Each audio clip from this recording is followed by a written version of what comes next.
গাইবান্ধায় শুরু হয়েছে ৩ দিনব্যাপী আলোকচিত্র প্রদর্শনী চর ও জীবন। স্থানীয় আলোকচিত্র শিল্পী কুদ্দুস আলমের তোলা চরাঞ্চল ও নদীজীবীদের জীবনের গল্প নিয়ে আয়োজিত এই ব্যতিক্রমধর্মী প্রদর্শনীর উদ্বোধন করেন আন্তর্জাতিক খ্যাতিসম্পন্ন আলোকচিত্রী ও মানবাধিকার কর্মী ডক্টর শহীদুল আলম।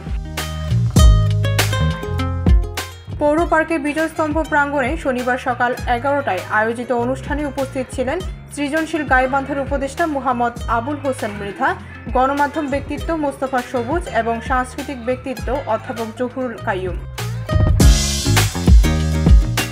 প্রদর্শনী উপলক্ষে শিক্ষার্থীদের ফটোগ্রাফি প্রতিযোগিতার আয়োজন করা হয়। প্রতিযোগিতায় বিজয়ীদের পুরস্কার তুলে দেন প্রদর্শনীর উদ্বোধক ও প্রধান অতিথি ডক্টর শহীদুল আলম।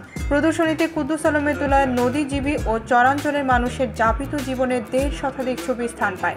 এরপর ডক্টর শহীদুল আলম গাইবান্ধা পাবলিক লাইব্রেরির মিলনায়তনে স্থানীয় গণমাধ্যম কর্মীদের সাথে মতবিনিময় সভায় মিলিত হন। ডেস্ক রিপোর্ট, ভোরের পাতা।